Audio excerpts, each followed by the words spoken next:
এই মুভি এক্সপ্লেনেশনটার জন্য কোনো ইন্ট্রো দিব না, শুধু বলতে চাই স্কুল কলেজ পড়া আপুরা যাদের বাসায় ছোট বোন বা মেয়ে আছে সবার এই ভিডিওটা শেষ পর্যন্ত দেখা উচিত। ভিডিওটা বড় হলেও কষ্ট করে শেষ পর্যন্ত দেখেন, অনেক কিছু বুঝতে পারবেন। আমি আছি মিকা স্টুডিও থেকে আর আজকের মুভি ভুট্টা বোমা। তাহলে চলেন শুরু করি এই মুভির এক্সপ্লেনেশন। ইন্ডিয়ার ভাইজাগ শহরের বাস স্ট্যান্ডে বাস থামার পর বাস থেকে নামে নায়িকা সত্তা। সে চিন্তিত অবস্থায় একজনকে বারবার কল করতে থাকে, কিন্তু ওই লোকটা কল ধরে না। তখন সত্তাকে তার ফ্রেন্ড বসুন্ধরা কল দিয়ে বলে মুরলির সাথে দেখা হয়েছে কিনা। সত্তা জানায় মুরলি কল ধরে না আর তার মোবাইলও বন্ধ। বসুন্ধরা রাগ দেখিয়ে সত্তাকে বলে মুরলি কেমন ছেলে, কোথায় থাকে কিছু না জেনে তুই তার কাছে চলে গেলি। যদি মুরলি আর কিছুক্ষণের মধ্যে তোর সামনে না আসে তাহলে সত্তা তুই রিটার্ন বাসায় আবার ফিরে চলে আয়। এটা বলে বসুন্ধরা কল কেটে দেয়। এরপর সত্তা আবার মুরলিকে হাজারটা কল দিতে থাকে, কিন্তু মুরলির মোবাইল অফ। এই ভাইজাগ বাস স্ট্যান্ডে বেশি সুবিধা ছিল না, চারপাশে চোর বাটপার আর খারাপ লোক দিয়ে ভরা। সত্তা মুরলিকে বারবার কল দিতে থাকে। তখন সত্তার উপর নজর পড়ে কিছু বখাটে দুজন সত্তার পিছু পড়ে। সত্তা কি করবে কিছু বুঝতে পারে না। তখন চালাকি করে সে একটা মহিলা টয়লেটে ঢুকে যায়। ওয়াশরুমে ঢুকে মুরলিকে কল দেয়। সত্তা তো চিন্তায় একদম পাগল হয়ে গেছে, সে এই কোন বিপদে এসে পড়লো। এরপর মুভির দৃশ্য পিছে চলে যায় সত্তার ফ্যামিলিতে। সত্তা গ্রামের একটা সুন্দর ভদ্র সহজ সরল মেয়ে। সত্তার ফ্যামিলিতে বাবা মা আর একটা ছোট বোন আছে। সত্তা খুব ভগবান কৃষ্ণ ভক্ত, সব সময় কৃষ্ণকে তার সাথে রাখতো। সত্তার বান্ধবী ছিল বসুন্ধরা, সে সত্তার মোবাইল দিয়ে প্রেম করত। সত্তা বসুন্ধরাকে প্রেম করা নিয়ে কিছু বললে বসুন্ধরা সত্তাকে বারবার বলতো তোর বয়ফ্রেন্ড নেই তো তাই আমার সাথে এমন হিংসা করস। অপর দৃশ্যে দেখা যায় অন্য একটা এলাকার অটো ড্রাইভার মুরলি। সে খুব ভালো একটা ছেলে, একদম সহজ সরল, দেখতেও সুন্দর, এমনকি সে সব কিছু নিয়ম মেনে চলে। টাকার লোভে অটোতে বেশি প্যাসেঞ্জার তোলে না, এতটা ভালো ছেলে। মুরলিকে এলাকার সবাই তার সততা আর ভালো কাজের জন্য অনেক পছন্দ করে। অটো চালাতে চালাতে মুরলি সব সময় রেডিও শোনে। খুব হাসি খুশি ভালো একটা ছেলে মুরলি, তাই তার এলাকার লোকজন তাকে বলে ভালো একটা মেয়ে দেখে বিয়ে করতে। মুরলি বলে বিয়ে করলেই তো আর হবে না, বিয়ের মধ্যে ভালোবাসাও থাকতে হবে। আমি আমার জন্য এমন কাউকে চাই যার কথা শুনলে মনে হবে যেন পাখি গান গাচ্ছে, বয়স শুনেই যেন প্রেমে পড়ে যাব, এমন মেয়ে লাগবে আমার। এদিকে সত্তা গ্রামে বান্ধবী আর পরিবার নিয়ে হাসি খুশি জীবন কাটাচ্ছে। বাজার থেকে আসার সময় বসুন্ধরা সত্তাকে বলে তাদের একটা ফ্রেন্ডের বিয়ে হয়ে যাচ্ছে। সত্তা বলে বাহ, তার ফ্রেন্ডের কপাল কি ভালো, সে বিয়ের পর যখন ইচ্ছা সাগর দেখতে পারবে, কারণ তার বিয়ে সাগর পারে একটা শহরে হচ্ছে। আসলে সত্তার সাগর খুবই পছন্দ, সে সবসময় সাগর পারে যাওয়ার স্বপ্ন দেখে কিন্তু কখনোই যেতে পারে নাই। সত্তার বান্ধবী বসুন্ধরা যে ছেলের সাথে প্রেম করে তার থেকে সব সময় টাকা পয়সা নেয়, মানে বয়ফ্রেন্ডকে ভাঙিয়ে খায়, কিন্তু সত্তা এসব একদমই পছন্দ করে না। সত্তাকে আবার পছন্দ করে তার গ্রামের একটা বড় লোক সহজ সরল ভালো ছেলে যার নাম চন্দন। ছেলেটা সত্তাকে একবার দেখার জন্য রাস্তায় এসে দাঁড়িয়ে থাকে, কিন্তু সত্তা তাকে পাত্তা দেয় না। সত্তা বাসায় কাপড় সেলাইয়ের কাজ করত, তাই একটা কাস্টমারকে কল দেয় কাপড়ের সাইজ জানার জন্য। তখন সেই কল ভুলে চলে যায় মুরলির কাছে। হ্যালো না বলে সত্তা কাপড়ের সাইজ জিজ্ঞাসা করতে থাকে। মুরলি সত্তার কথা শুনে বলে এটা রং নাম্বার। তখনই সত্তা কল কেটে দেয়, কিন্তু মুরলি তো সত্তার এতটুকু কথা শুনেই তার ভয়েসের প্রেমে পড়ে গেছে। এদিকে সত্তার বসুন্ধরা যায় বসুন্ধরার বয়ফ্রেন্ডের সাথে দেখা করতে। সত্তার কোনো লাভার নেই দেখে বসুন্ধরা সব সময় তাকে বলে তোর কেউ নেই, তুই কি বুঝবি প্রেমের মজা। এজন্য সত্তা কষ্ট পেয়ে তার কৃষ্ণ ভগবানের কাছে মনের দুঃখ বলে আমার যেদিন মনের মানুষ হবে আমিও সেদিন দেখিয়ে দিব বসুন্ধরাকে। সত্তা ভগবানকে জিজ্ঞাসা করে আমার হবে তো মনের মতো মানুষ, বলো না ভগবান। তখন সত্তার মোবাইলে মুরলির কল আসে। কল ধরলে মুরলি সুন্দর করে জিজ্ঞাসা করে আপনার কাস্টমারের কাপড়ের সাইজ কি ঠিক ছিল কিনা, মানে মুরলি কথা বলার একটা বাহানা খোঁজে। এরপর সত্তার নাম জিজ্ঞাসা করে, কিন্তু সত্তা কল কেটে দেয়। রাতে বাসায় অনুষ্ঠান ছিল, ওইদিকে সত্তা তার বয়ফ্রেন্ড ও ফ্যামিলি নিয়ে বাসায় থাকে। তখন মুরলি আবার সত্তার মোবাইল কেটে দেয়। সত্তার সাইডে গিয়ে কথা বলে, এমন সময় তার বাবা চলে আসলে কল না কেটে এদিক থেকে চলে যায়। অনুষ্ঠানে বসে সবাই অনেক মজা করছিল, সবাই রিকোয়েস্ট করে সত্তাকে গান গাওয়ার জন্য। সত্তা গান গাওয়া শুরু করলে মুরলি কলেই বসে শুনতে থাকে। মুরলি তো পুরোই সত্তার প্রেমে পড়ে গেছে, কারণ সে সবসময় সত্তার মতো কণ্ঠের একটা মেয়েকে খুঁজছিল। গান গাওয়া শেষ হলে সবাই বসে ধাঁধা জিজ্ঞাসা করার গেম খেলা শুরু করে। সত্তাকে ধাঁধা জিজ্ঞাসা করলে সেটা মুরলি মেসেজে বলে দেয়। সত্তা উত্তর দিলে ওটা সঠিক হয় আর সবাই সত্তার বুদ্ধির সুনাম করে। সত্তা খুশিতে মুরলিকে থ্যাঙ্কস মেসেজ পাঠায়। এরপর একটা বুড়ো মহিলা একটা ধাঁধা জিজ্ঞাসা করে, ওটার উত্তর কে কেউ জানে না, এমনকি মুরলিও না। আর ওইটা নিয়ে মুরলি আর সত্তার মাঝে এখন প্রতিদিন মেসেজে কথা বলা শুরু হয়। দুজনই খুব হাসি খুশি মেসেজে নিজেদের মধ্যে চেটিং করে কথা বলতো। আপনারা যারা অনলাইনে অন্য কারোর উপর রিয়েল প্রেমে পড়েছেন তারা বুঝতে পারবেন প্রেমে পড়ার শুরুর ফিলিংটা কেমন। ঠিক এই রকম ভাবে সত্তা আর মুরলি সারাদিন চ্যাট করতো। সত্তা কার সাথে কথা বলে সে তার ফ্রেন্ড বসুন্ধরা ওকেও বলে না, এমন ভাবে চেটিং করে অনেক দিন কেটে যায়। সত্তাকে যে পছন্দ করে মানে চন্দন তার এলাকায় একটা কাপড়ের দোকান দেয়। ওই দোকানটা দেয় শুধু সত্তার জন্য, যেন সে দোকানে আসে আর চন্দন তাকে দেখতে পারে। কিন্তু চন্দনের মা সত্তার ফ্যামিলিকে পছন্দ করে না, কারণ তারা চন্দনদের থেকে গরিব। তাই দোকানে সবার সামনে চন্দনের মা সত্তার বাবাকে অপমান করে দেয়, যেন এত বড় মেয়েকে বিয়ে দিয়ে দেয়। নিজেদের মতো কোনো স্ট্যাটাসওয়ালা ফ্যামিলি দেখে। সত্তার বাবাও কিছু বলে না, কারণ সে চন্দনদের ফ্যাক্টরিতে কাজ করে। চন্দন সত্তাকে ইমপ্রেস করার জন্য তার দোকানের সামনে সত্তার ছবি দিয়ে বিশাল বড় একটা ব্যানার লাগায়। সত্তা মনে মনে খুশি হয় দেখে, কিন্তু তবুও চন্দনকে কোনো পাত্তা দেয় না। সত্তার বাবা চন্দনের দোকানে গিয়ে বলে, আপনি যদি আমার মেয়েকে পছন্দ করেন তাহলে আপনার মাকে দিয়ে বিয়ের প্রস্তাব পাঠান। যদি আপনার আম্মা রাজি থাকে তাহলে আমাদের বিয়ে দিতে কোনোই সমস্যা নেই। আপনি আমার মেয়েকে ভালোবেসে এসব করেন, কিন্তু মানুষের আজে বাজে কথা তো আমার শোনা লাগে। সত্তার কাছে মুরলির কল আসে। কল ধরলে মুরলির বোনরা কথা বলা শুরু করে আর সত্তাকে জানায় মুরলি তাকে অনেক পছন্দ করে। মুরলি অনেক ভালো ছেলে, সারাদিন সত্তার কথা তাদের বলতে থাকে। মুরলি তার বোনদের খরচ চালানোর জন্য অটো চালায়। মুরলি সত্তাকে পছন্দ করে এটা শুনে সত্তা অনেক খুশি হয়ে যায়। সত্তা তার কৃষ্ণ ভগবান থেকে পারমিশন নেয়, এখন থেকে মুরলির সাথে রিলেশন শুরু করে দেয়। সত্তা মনে মনে অনেক হ্যাপি ছিল, কারণ মুরলি সব দিক দিয়ে ভালো, ভদ্র আর সুন্দর করে কথা বলে সত্তার মন জিতে নিয়েছে। ভালো কিন্তু চন্দনও ছিল, কিন্তু সে মিষ্টি মিষ্টি করে কবিদের মতো পারফেক্ট ভাবে কথা বলতে পারে না। কিন্তু মুরলি একদম মিষ্টি মিষ্টি কথা বলে সত্তার মনে জায়গা করে নিয়েছে। মুরলি আর সত্তা সারাদিন কাজকর্ম করে, আর তার মাঝে সবসময় দুজন কল আর মেসেজে কথা বলে নিজেদের প্রেম চালিয়ে যায়। দুজনের কেউ কিন্তু এখনো কাউকে দেখে নাই, শুধু ভয়েস শুনে কথা বলে প্রেম করছে। সত্তার কাছে টাচ মোবাইল নেই, সে বাটন মোবাইল চালায়, তাই মুরলির একটা ছবিও দেখতে পায় না।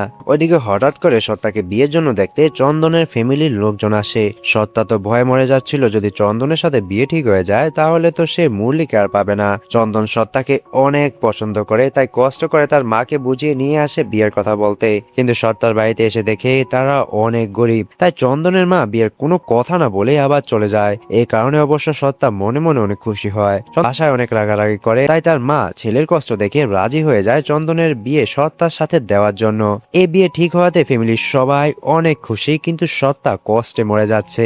সত্তা ডিসিশন নিয়ে নেয় সে মুরলির কাছে পালিয়ে যাবে। যেহেতু সে মুরলিকে ভালোবাসে তাই তাকে বিয়ে করবে। বসুন্ধরা কিন্তু সত্তাকে বারবার বোঝায় মুরলিকে না দেখে এত লাভ করা ঠিক না, পরে যদি দেখে পছন্দ না হয় তাহলে তো ঝামেলা হবে। বাবা মা মেয়েদের একা অটোতে কখনো স্কুলে পাঠায় না, আর তুই সেখানে একটা অটোওয়ালার কাছে পালিয়ে যাবি, এটা তো পাগলামি। মানুষের মুখের মিষ্টি কথা এত বিশ্বাস করিস না সত্তা। সত্তা কিছুতেই বসুন্ধরার কথা মানতে চায় না। সে বলে, মুরলির ভয়েস না শুনলে রাতে আমার ঘুম আসে না, আমি মুরলিকে ছাড়া থাকতে পারবো না। মুরলিও সত্তাকে বলে, তুমি আমার এই ভাইজাগ শহরে চলে আসো। সত্তা খুশি মনে মুরলিকে বলে, আমি তোমার কাছে গেলে আমাকে সাগর দেখায়ও। হ্যাঁ, আমার না সাগর অনেক পছন্দ, কিন্তু কখনো সাগর দেখি নাই। আমার অনেক শখ মুরলি, তোমার সাথে দাঁড়িয়ে আমি সাগর দেখবো। মুরলিও সত্তাকে সাগর দেখানোর কথা দেয়। সত্তার বাবা মা সত্তার বিয়ের দাওয়াত দিতে 2 দিনের জন্য অন্য কোথাও বেড়াতে চলে গেছে। এই সুযোগে সত্তা তার কৃষ্ণ ভগবানের আশীর্বাদ নিয়ে বাড়ি ছেড়ে ভাইজাগের জন্য বের হয়ে যায় মুরলির সাথে দেখা করতে। বসুন্ধরা বারবার না করেছে, সত্তা পাগলি হয়ে আছে মুরলির সাথে দেখা করার জন্য। এরপর সত্তার বাস ভাইজাগ বাস স্ট্যান্ডে এসে পৌঁছায়। এই সিন আমরা মুভির একদম শুরুতে দেখেছিলাম। বাস স্ট্যান্ডে এসে সত্তার পিছে বখাটেরা পড়েছিল, তাই সে ওয়াশরুমে ঢুকে মুরলিকে বারবার কল দিতে থাকে। অনেকক্ষণ পর মুরলি কল ধরে আর সত্তাকে জানায় সে বাস স্ট্যান্ডে আছে। সত্তা মুরলিকে বলে দেয় সে হলুদ ড্রেস পরে আছে আর ফিমেল ওয়াশরুম থেকে বের হবে। ওয়াশরুম থেকে বের হয় মুরলির সাথে কথা বলতে বলতে, কারণ সত্তা অনেক ভয় ছিল ওই বখাটেদের জন্য।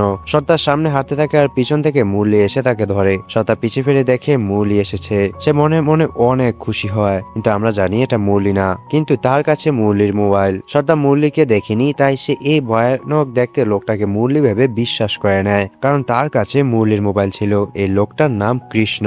মুরলির জায়গায় কৃষ্ণকে দেখে আমি অবাক। কাহিনী তো পুরো সাসপেন্সফুল হয়ে গিয়েছে।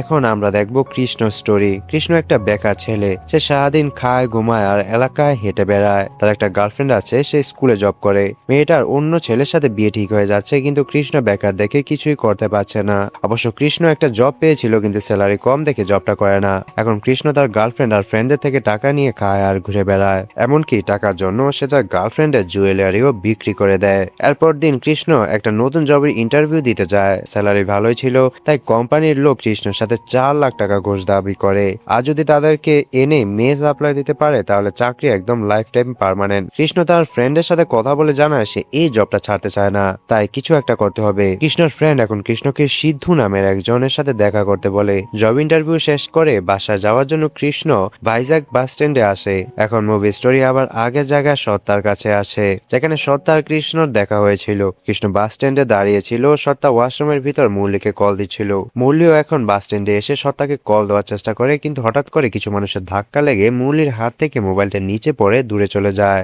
আর সেটা কৃষ্ণ দেখে।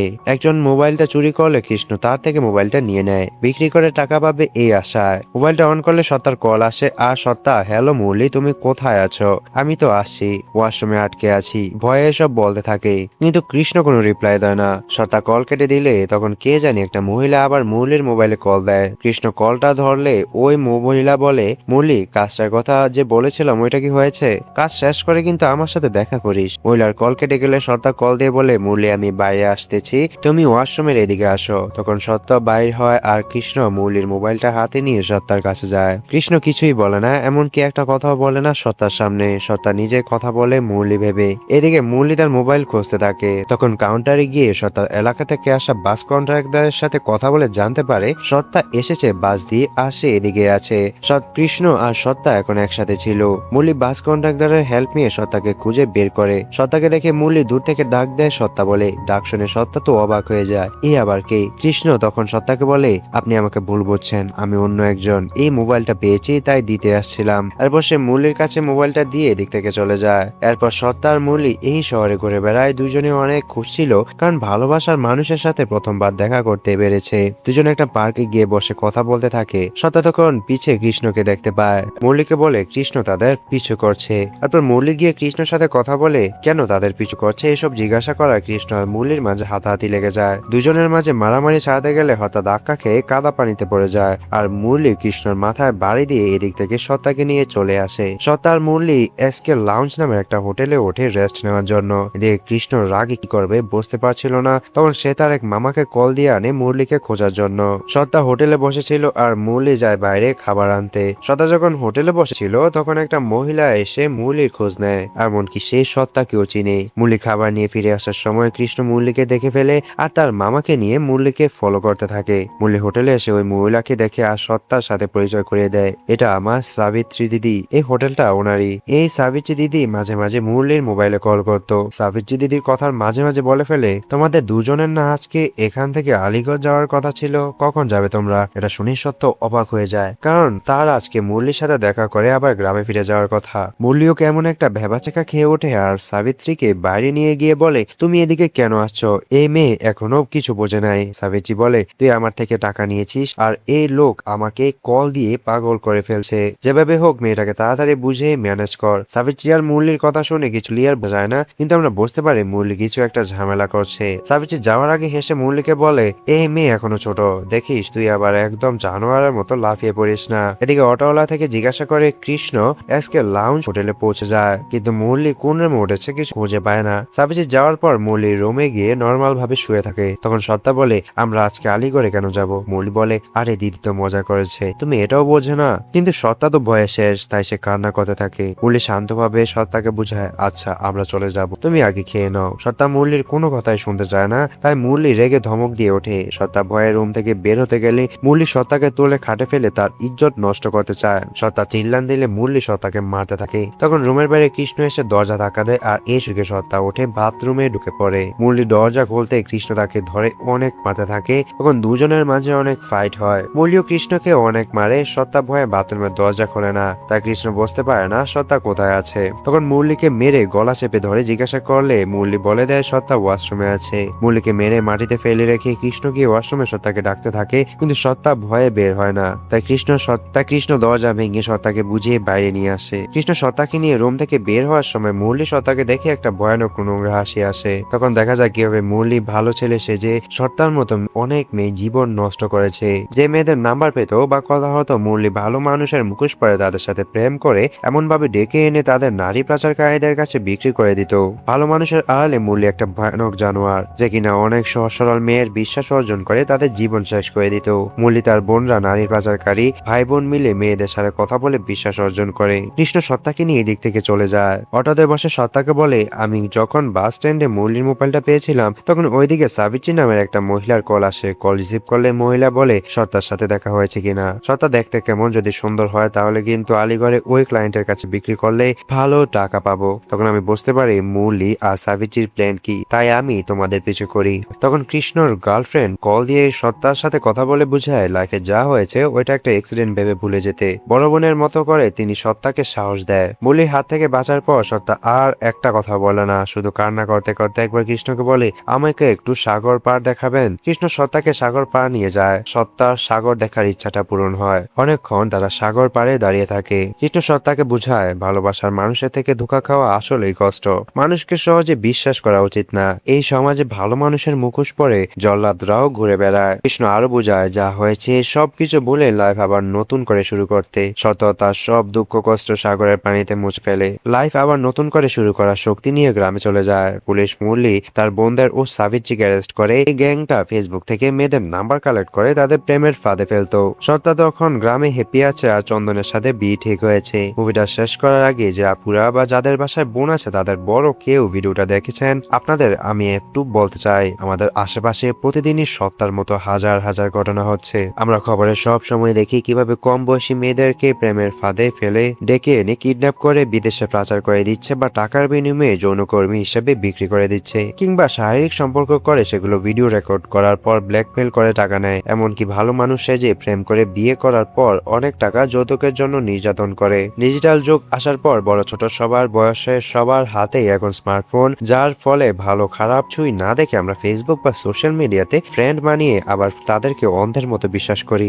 এরপর শেষ পরিণত হয় সত্তার মতো বা এর থেকেও আরো ভয়ানক কিছু। আমাদের হাতে মোবাইলটা স্মার্ট হয়েছে, ওটার সাথে আমাদেরকেও আরো কয়েক গুণ বেশি স্মার্ট হতে হবে, যেন ভালো মানুষের মুখোশ পরে বেশি কথা বলে মুরলির মতো আর কোনো জল্লাদ যেন আমাদের বোনদের জীবন নষ্ট করতে না পারে। তাই সবাই নিজের বোনদের প্রতি খেয়াল রাখবেন, আর আপুরা কাউকে বিশ্বাস করার আগে কোটিবার ভাববেন। এমনকি বান্ধবীদের কথা শুনে কিছু না দেখে সত্তার মতো প্রেম করতে যাবেন না। আবার চন্দনের মতো সহজ সরল ছেলেদের অবহেলা করবেন না। মনে রাখবেন, মিষ্টি মানুষের থেকে সাবধান। আমিও বিশ্বাস করি এই মুভি এক্সপ্লেনেশনটি ভালো লাগলে আমার চ্যানেলটা সাবস্ক্রাইব করে দিবেন। সো আমিও বিদায় নেই, আল্লাহ হাফেজ।